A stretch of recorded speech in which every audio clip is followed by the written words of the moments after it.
So let's dive into it. Let's talk about Harper's Quest 2. So, this is another like first impressions flip through stream. So, I haven't looked through the game yet. I'm excited to look through it for a lot of reasons, which I'll explain in a second. But yeah, I just picked it up, just downloaded it. So this is my first time looking at it. I'm excited. The one thing that I've done ahead of time is I printed out a character sheet, just because I have a sneaking suspicion that character creation is going to be kind of quick and easy, and hopefully I can kind of just build a character during this first impressions thing, because if this is as kind of cool and fun as a solo RPG as I think it might be, then I want to play it later. So I want a character for that. So what is Harper's Quest 2? Harper's Quest 2 is a solo RPG by JoyPeddler Games. I know JoyPeddler Games, like, in real life. I've known him for a long time. When I first learned that he was getting into RPGs, I learned that not only was he just interested in learning about RPGs, but he just started getting into design right away, which is super cool. Like, just like, yeah, I'm gonna just try designing things, which is awesome. And pretty much like went all in on like solo stuff right away. So like, if you're not familiar, JoyPeddler stuff on itch. Harper's Quest 2, as the name sort of implies, is the sequel to Harper's Quest, the first game that JoyPeddler made for this. But a bunch of cool like solo stuff, like a solo hex crawl where you're a fox. Red Death is like an adventure for this stuff. There's a lot of cool stuff that JoyPeddler has put out. Here's the first one, Harper's Quest. But I'm excited to talk about Harper's Quest 2, which was just released pretty recently. When did this come out? 4 days ago. 4 days ago. So a real recent release. Obviously, I've been to solo RPGs all over again now, but with releasing runes. So I'm excited to see what other folks do with this. So let's dive into it. Love the cover, first of all. I just love these colors. Kind of blue, green, orange, that sort of stuff. I'm super into it. Solo RPG by JoyPeddler Games. Before playing, let's read this. Harper's Quest 2 is a solo RPG, provides a structure for you to create your own adventure. It doesn't take place in any specific time period or genre, inspired by medieval fantasy, right? So we can play this at wherever. Here is my favorite thing. Quests take about 40 to 60 minutes. That's a huge win for me. Huge win for me, right? When I play with a group, truly like my max playtime is 2 hours before I kind of need to like stop playing. Playing by myself, you know, it's hard to play a game for 2 hours by myself, but like 40 to 60 minutes, if it's like a chewy experience, is great. It's perfect. The cool thing here, nothing prevents you from playing with a group or a game master, but it's designed to play alone. Why no setting or genre? Because there's a bunch of stuff out there that you could use. Tons of generators. I know JoyPeddler's into that scene. Is kind of friends and connects with a lot of people who make really cool modules, generators, and stuff like that. Perplexing Ruins, and other folks like that. Learn the rules in a few minutes and apply them to existing resources. Love it. Solo role-playing requires you to take on the roles of GM and player, so there is sort of an implication of the two roles here, even though you are doing one. You'll likely need to talk to yourself. Absolutely. Ask questions and suspend disbelief. I love that this is being laid out ahead of time. This is very good.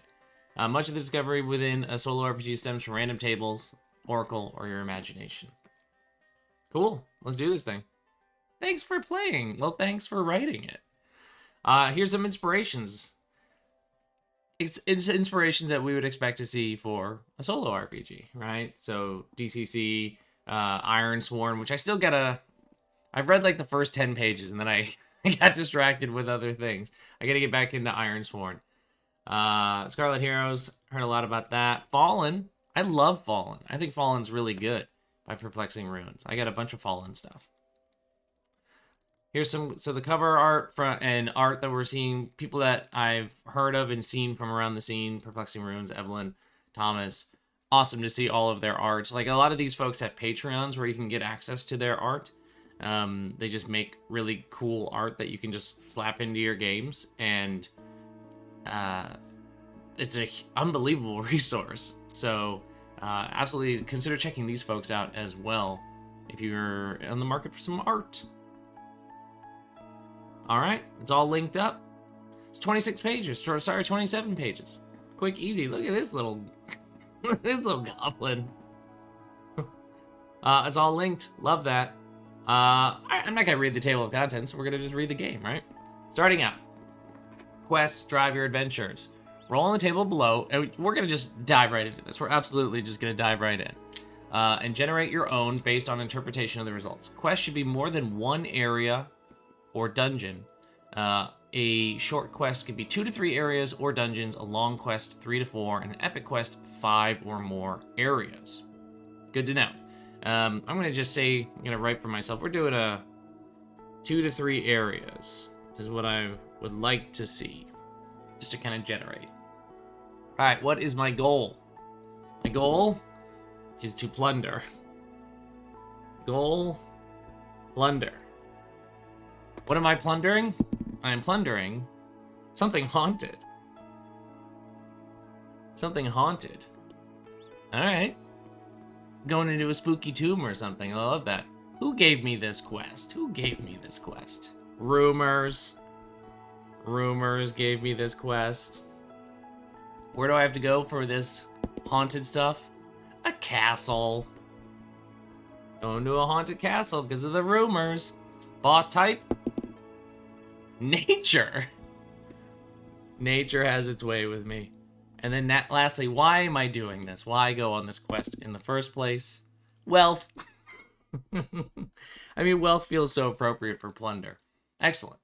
So I immediately know what I'm doing, right? I'm going into a castle because I've heard it's a spooky castle with some good stuff that I can get rich from. I'm going to take that stuff. But nature's going to destroy me, probably. Excellent.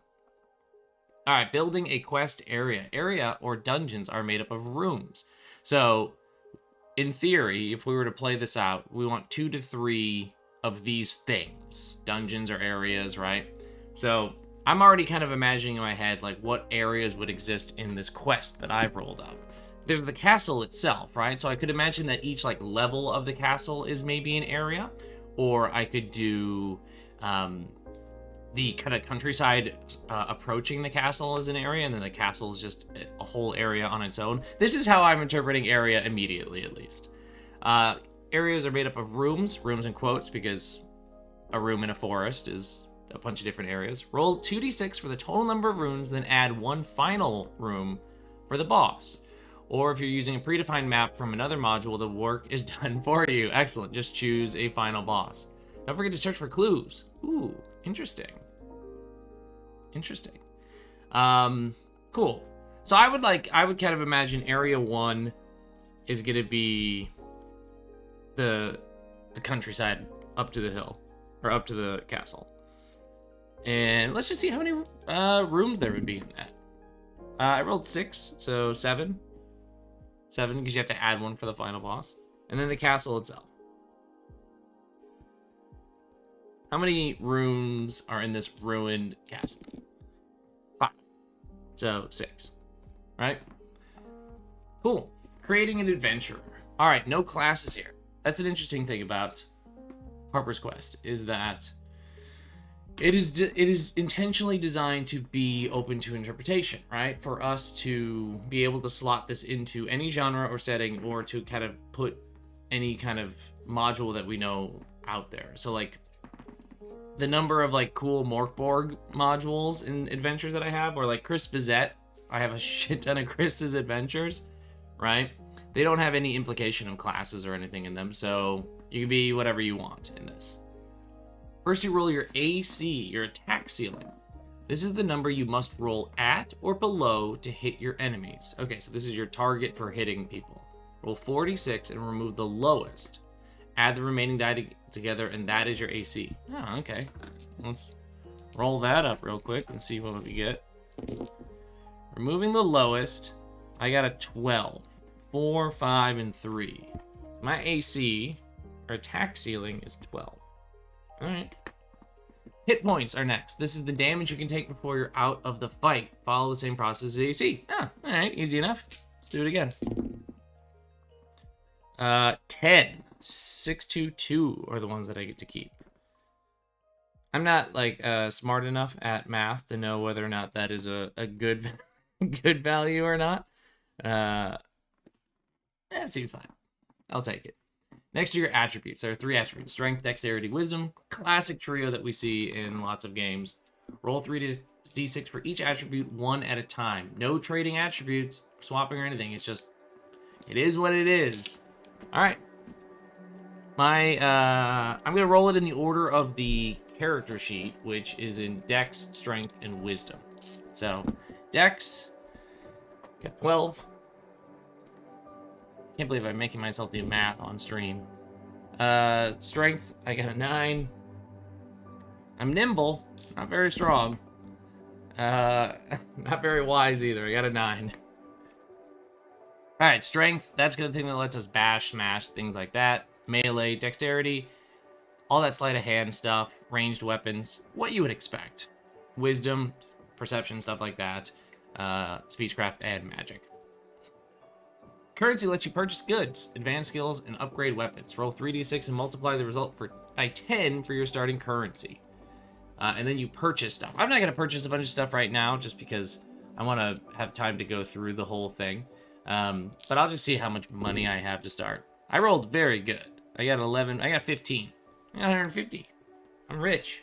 150 gold. I actually don't know if that's rich or not. Immediately looking at this, I'm not rich. But you get a couple things. You get a D12 twice for two things for free. I should see what free things I get, at least. Get my D12. I get a 5. I get a grappling hook. And I get a 9. An amulet. Shit, that's cool. I love that I have a grappling hook immediately and an amulet. All right, and then I got 2 healing potions for free. Sick. Armor, shields, amulets, whetstones can only be equipped by 1 character at a time. All right. Bonuses afforded by these. What do these even give me? +1 magical defense. Reduces enemy AC by half for 1d6 rounds. Oh, the grappling hook is not for grappling into this castle. It's for me to, like, rip the armor off of enemies. I love that.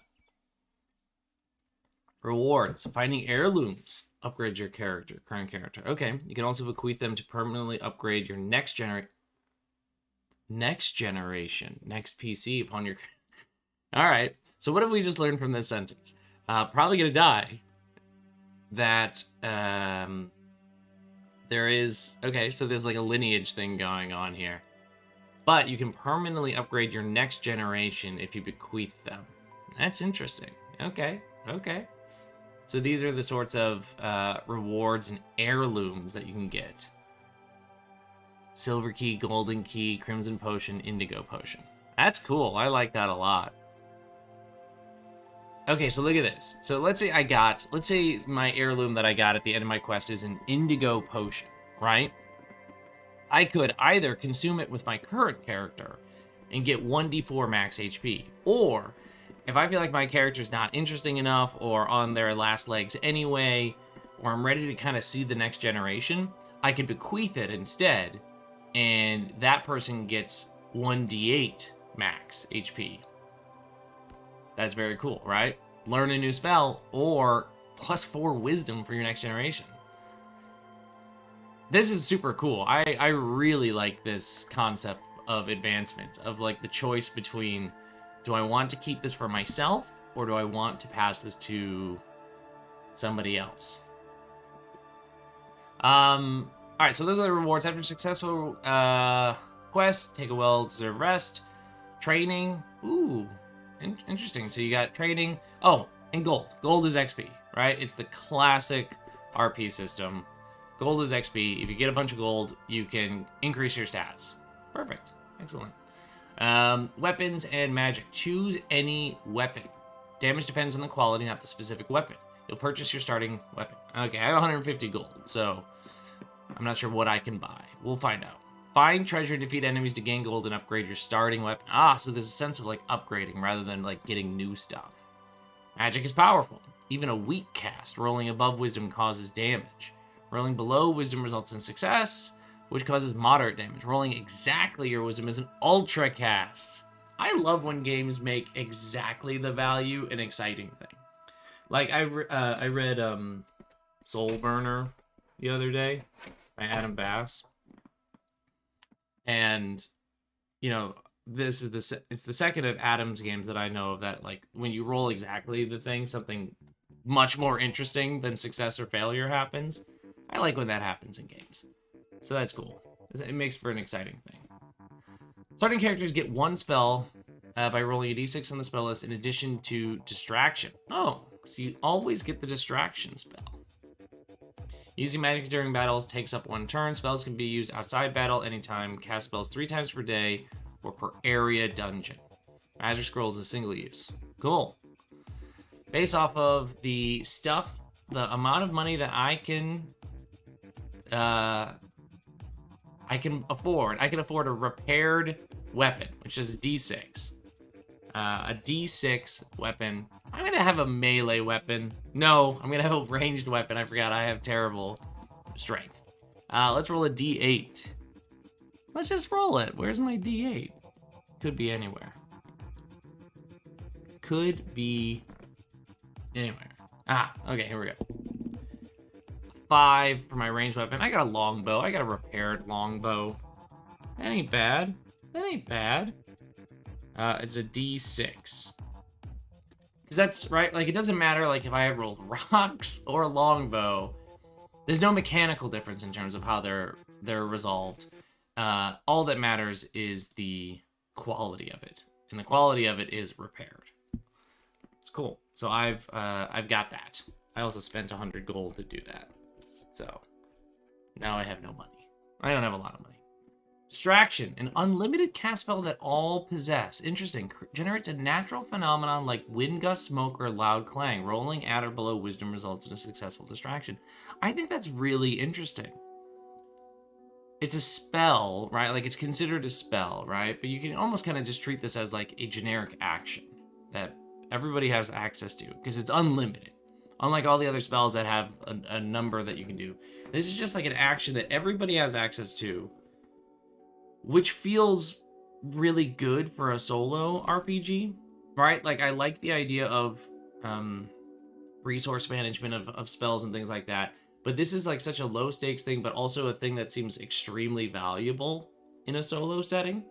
Because like when you're with a party, you don't need to worry about distraction as much because you've got other people who could literally be distractions. But if you're by yourself, you need every bit of help that you can get. So I like this a lot, that this is an unlimited thing that you just have access to. And then here's the spells. What spell do I have?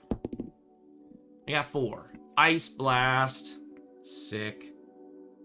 Sick. I have Ice Blast. I'm going to write that down real quick so that I can use that. What would that allow me to do? Freeze objects instantly at the point of extreme fragility. On a weak hit, so remember there's the 3 different varieties. Weak hit, d4, 2d6 on a success. That's a massive difference. But that is cool that you can still hit when you're weak. Ultra, room enveloped in permafrost, killing all foes and cracks a wall, allowing party to skip next room. That's fucking awesome. Wait, now I want to know what the ultra is for everything. Flare burst, obviously a big bunch of fire. Room-sized inferno, incinerating all foes, instant victory. Crystal wall, entombs all foes in crystals, instant victory. Miasma. Ultra, poison cloud permeates entire area, all enemies at half AC for remainder of area, all current foes are poisoned. The ultra is super cool as a thing that you can do with these spells. What I really want now, and I haven't read the rest, is I want something that's gonna let me hit ultra more often. I want something that lets me hit ultra more often. I know it's supposed to be a special moment, but like, it's pretty cool. Like you could just raise a bunch of skeletons. All right, treasure. When you defeat a foe, automatically grants gold. Enemy type dictates the amount. Fleeing enemies do not grant treasure. No survivors. Some feature prompts table include a plus treasure. This means a hidden treasure is in the room. Complete a successful search of the room. Roll at or below wisdom to find the treasure, then roll on the d20 table below. Cool. So here's just your bunch of treasures. So if you kill an underling, 100 GP, right? So you got to kill a bunch of these. Kill a boss, it's 1,000. Let's go back up to the advancement. So advancement, getting new points and things obviously depends on where you're at. So to advance my strength and wisdom, which are both 9s right now, so they're sub 10. If I wanted to get them up to 10, it would cost 2,000 each, right? So killing 2 bosses would, or the equivalent of 2 bosses would allow me to bring my strength or wisdom up. Cool. All right. So I have a sense of like, you're not advancing a ton necessarily, but I think that's okay because we're also getting the sense that there's this generational thing going on. So it's not necessarily about your character becoming more and more powerful. Also, this is a great piece of art. I feel like this is a Perplexing Ruins piece based off of the vibe and style. That's really good. Cool. So then, yeah, you can get a bunch of treasure and stuff this way. Oh, you can get the heirloom. This is how the heirloom happens, when I can get that indigo potion. You gotta roll a 20 on the treasure table. Slick. Dying, death, and next generations. When a character reaches 0, they are dying. Dying characters can be revitalized by a death save. Requires a decision, not a roll. Interesting. Dying characters can surrender to death, leaving gold items, unused heirlooms, plus 1d4 roll for a new heirloom at the location. Location death. Next generation must successfully travel to the location to acquire items. Cool. So you accept death. Makes sense for your character's story, where you're at. You let them die. All your stuff is right there. And there's an extra heirloom. So that's like the added incentive. Like, let your character go, because there's going to be this nice little bonus trinket that you can go get, that your kid can go get, essentially, to loot your corpse. Or you can resist. Maybe you're not ready to let go. Permanently reduce your AC, HP, or any attribute by 1. Characters can resist death only once per quest or area. Characters that resist a revival full health. Cool. All right. I like that a lot, right? It's a solo game. So if you're not ready to end your character just because that's how the dice roll, then you can keep playing, and it's not horrible, right? It's not terrible. You lose AC, HP, or any attribute by 1. It's not a horrible penalty, and it lets you keep going, and it lets you pace it out the way that you want. And maybe you do that a couple times, and you're like, all right, this person clearly is ready to go. I'm gonna let them die. If characters are reduced to 0 HP a second time within an area or dungeon, so if I'm in the countryside here, die, or go to 0, not ready to give up yet, and then they get killed again, then they're dead. Sorry, you're dead. Death comes swiftly, nothing past. Oh, that's the interesting thing right there. Nothing passes. So you don't get the choice the second time. So you only want to resist death if you feel confident that you will be able to get through the rest of this area without dying again. I mean, you do come back with it full HP, but like, you die again, you lost the chance to leave all of this stuff to the next character. The next character is a new character, effectively. That's good. That's very good. Room sequence. First, determine inhabitants by rolling a d6 and consulting the oracle. If desired, add a feature by rolling on the d66 feature table. Resolve any inhabitant encounters first before engaging for searching for clues. Right? Makes sense. Avoiding a fight. Don't want to fight? Try and avoid it. Roll on dexterity. Oh, I'm so good at dexterity. Bash through the room with strength or cast distraction. That's great. You can use any of the attributes to get through. And again, that's why that distraction thing is such a good idea. I think that's a really clever thing. That you can be like, I summon a gust of wind that distracts them, or I make that pot over there clatter on the table, and they go check it out, right? Like a Metal Gear Solid guard. They're like, huh? And then You sneak on by. Been playing a lot of Metal Gear Solid lately. Avoiding a fight rewards a bonus of 200 gold. Oh, cool, right? Because, I mean, the enemies would grant you, even underlings get you 100 GP, right? So, if you kill 2 underlings, that's worth 200. But if there's a lot of stuff and it's not worth it, then you can at least, you still get gold. That's cool. Immediately begins the fight, and you're at disadvantage for the entire fight. That's mean. That's mean. All right. I see what you're doing there. I see what you want. Exploring rooms. During exploration, if something requires skill, choose the attribute, roll a d20. Under your attribute is a success. Rolling your attribute exactly is a great success. Narrate something helpful, exciting, or encouraging. I like the idea that I can just encourage my character. Give him a nice pat on the back. Rolling greater is a failure. Exits aren't always doors. That can be the exit of the scene or current room. Excellent. Don't feel like rolling. Scan for a quest room NPC. This is super cool. This is super, super cool. To just get like a quick generator and just see what's going on in a room or something. That's awesome, right? If I'm a solo player and I just want to see what's in the next room and I just scan that, boom, and I hit that, it's going to be randomly generated anyway if I do it on my own or not. So, like, this is very epic music. That's cool. That's really cool. Here's our oracle. For all sorts of different situations, which is great, right? This is just a massive oracle. Anytime you're in a situation where narratively you're trying to figure out what's going on, you want to answer, you have a hypothetical question about something, here's what it is. Outcomes, here it is. Which way? Great. Love that, right? Like you're adding a new room or figure out which way a hallway turns, right? NPC actions, item search. This is great. This is a really good oracle table. It's got everything that you need in it. Surrender, lone traveler. I know what you seeketh, for I am them. I am the oracle. Spooky! A spooky little oracle waiting for us. Alright, when meeting an NPC, roll on the NPC table to define their traits, role, and items. Interact with them for a single purpose, which kind of makes sense, because if you're like, otherwise you're going to just have a long, protracted conversation with yourself. For instance, can they be convinced to join your party, offer a clue, something like that. Cool, so they can join you, they can help.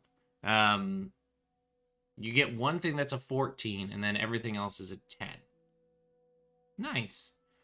You got traps that you can generate. So yeah, if you want to ask an NPC to see like if they're going to help you, right? NPC actions. And if I don't even know what they want or what I want from them, I can just roll this. And if I roll a 4, this NPC just attacks me. Or they reveal a shortcut or something like that. Awesome. This is also great. Alright, combat. You act first, unless otherwise, like you got caught sneaking around. Roll a d20 to attack, rolling equal to or under your AC, just like all the other things, right? Hit. So AC is not linked to an attribute. AC is linked to its own separate thing, which I think is really interesting, right? I think that's really interesting because, you know, normally if you just have like a dominant attribute, that's the thing that you're going to choose all your stuff for, and you're just going to keep rolling that again and again. And instead, AC is just like, it just shows the effectiveness of you as a fighter, right? And that's kind of what was the vibe that was going for with the weapon selection, right? Is it doesn't matter what weapon you get. Longbow versus rocks. This is the quality of it tells you the damage that it can do. So I think this is really clever. I think this is nice that the AC is just its own thing. If they hit, roll for damage, take it away. When they're 0, they die, right? When enemies attack, they attempt to roll at or below their AC. So they're going to have their own attack ceiling as well. And there you go. Either take the hit and subtract from your HP or attempt to defend. Oh, and there are specific defensive moves. Choose your defensive move to the incoming damage. No defensive move can be used twice in a row. Fuck yes. This is good. This is very good. Because, like, the number of times I've been in a game that has loose narrative sort of combat like this, and somebody's like, I block it with my shield, I block it with my shield, I block it with my shield, I block it with my shield. And I'm like, okay, shield is the thing that you're best at, and you're just going to keep rolling that. Okay, cool. This is really, really good. The only one that you can do twice, or unless you're doubling down, which is something. Don't know what that is yet, but it's a thing. If successful, a defensive move blocks all incoming damage. If unsuccessful, 2 additional points of damage are applied. Cool. So that's the other thing, is like you don't have to do one of these. If you look and see it, the one that you just did is like your strongest one, and the ones that are linked up to your other stats are maybe not as good, and you don't want to take the possible 2 extra damage, you just take the regular damage. That's really cool. I like that a lot. So yeah, if your dex is good, which it is for me, I would want to dodge. And now that I look at it, it's on the character sheet, right? There's this cool thing, character's previous action for defense. So you use this, you just move like a token around, right? I would just put like a little marker here, and I would move it around to know, what did I last do? I distracted last time. Okay, so I can't distract again, but I can dodge. So then I move my token over to the dodge side. And less doubling down. Here we go. Here's what doubling down is. High risk, high reward. After declaring a double down, you will roll twice for the same action. The second roll is at -2. Okay. -2 is good for us because we want to be below our value. I sometimes, my brain always wants high numbers. That's the video game player in me. So I always want numbers to go up. So whenever the system has a roll under, I'm like, my brain. -2 is good in this case, if I understand how rolling works. If either roll fails, you suffer the associated double down penalty. If successful, you'll be granted the associated.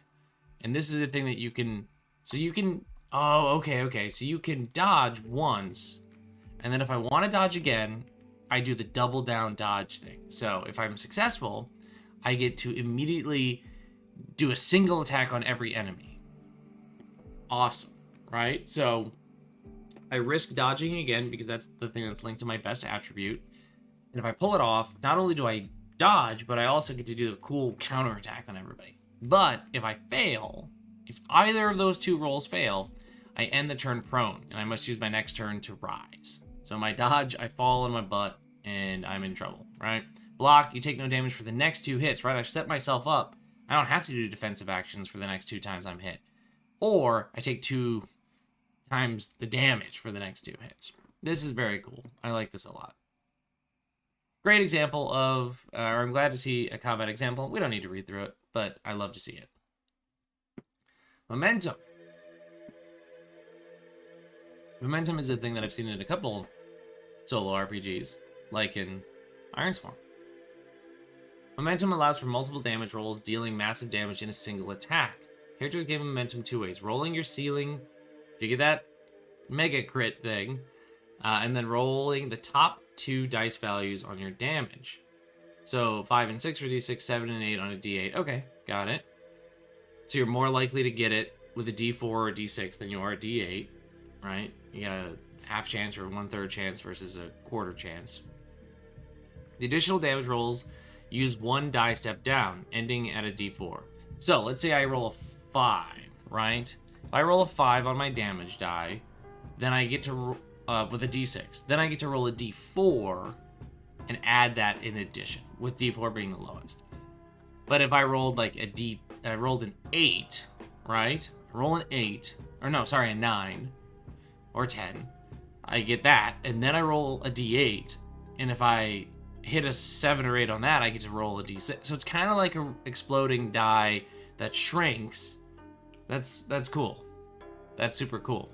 Momentum carries over. If you defeat an enemy mid-momentum, remaining damage is applied to the next foe. Oh, that's fantastic, right? If you just go to this Bloodlust Fury, and you're just swinging your Warhammer around in circles, you're not going to stop after you crush the skull of that first thing. You're going to keep going. That's really good. Enemies and bosses do not gain momentum. Oh, and here's an example, right? Roll an 8 on a d8, then you get to roll a d6. You roll a 5, keeps going, 15 damage. It feels like you're gonna roll a lot of damage based off of this. To me, it feels like this is a high damage game. Because, like, this won't happen a lot, but this feels like it will happen a decent amount of times. I'm actually kind of happy I have a D6 ranged weapon. I'm more likely to get my momentum going. You can always retreat. Roll yourselves a dexterity roll, but you still get hit. You still get hit. Combat maneuvers. Actions other than attacking can occur. The attempted action requires a successful attribute. Boss's weakness is being attacked from behind. You can attempt to get behind it, right? And then attack. Cool. So failing a maneuver ends a turn. Oh, okay, cool. So, like, it's not necessarily like an action economy thing, but it's like you can do a thing and you can attack, but if you fail to do the thing, you don't get to attack anymore. That's the end of your turn. That's cool. Creating enemies. 4 enemy types. We learned about them before. They give us a bunch of different kinds of XP. Or gold points, I should say. Before your quest, generate your enemies. Oh, okay. So we know generally, like, I got a bunch of haunted, spooky enemies, but also maybe some foresty things. Snakes, warriors, could be thieves, elites, could be demonic bears. Add an ability or special feature to an enemy if you prefer, poisonous bite, teleportation, stuff like that. And then you roll and set their values, right? So underlings 2d6 damage, or 2d6 AC, 2d6, so on average their AC is going to be 7, which means they're going to fail to roll a lot, because you got to get 7 or less on a d20. So they're not gonna hit you very often. Their HP is 1d6, so I feel like we can momentum through a lot of these, which makes sense. They're underlings, right? The elites are a 3d6. Okay, 3d6. They have a decent amount of HP, and then they can do damage as well. Gotta watch out for these. Captains of the Guard. Ooh, man, a lich. Nice. Boss. This is a great drawing. I wonder where this one came from. This is a Thomas one, maybe? Maybe this is Thomas Novacell. I'm just guessing. Final boss. 46 minus the lowest, so their AC is defined as the same way that we define ours. 46 HP. Cool. And then the boss has a bunch of extra stuff to it. Very cool. But it has a weakness, which I think is a really cool idea too, right? Is because if it doesn't have a weakness, a boss fight in a solo game can kind of feel dragged out, right? Because it's got a decent chunk of hit points, and it's just going to be me versus it hitting each other again and again and again. But it can have a weakness that I can exploit and do double damage. And the cool thing is you get it by collecting 3 clues throughout the quest. So you are, like, on the lookout for clues. That's what you're searching for. Not only looking for gold and stuff like that, but you want weaknesses. Now, the weakness might not be something that you can exploit, by the looks of it, right? Like fire, ice, and poison. You choose one of these, even if it, you know, I might not have a spell that lets me do any of these things. I happen to have Ice Blast, but that's kind of cool. Bright lights, like you got to figure out how to make the room bright if you're in a dark place. Other game content. Most content from other role-playing games is not designed for solo play, so you, as the game master and the player, need to allow your PC to know less than the GM. Exploration, enemy conversion stuff. So this is great, right? You want to bring in stuff from other rooms, or you want to, or other games, other that have different systems, right? So if they have like hit dice or other things like that, here's how you bring it in. That's awesome. We got a bunch of quest prompts. I'm just gonna roll one of these just to see. D12. 3.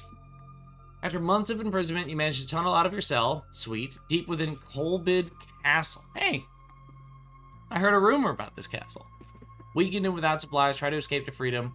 Start with no GP, no items, and a broken weapon. Oh, this is cool.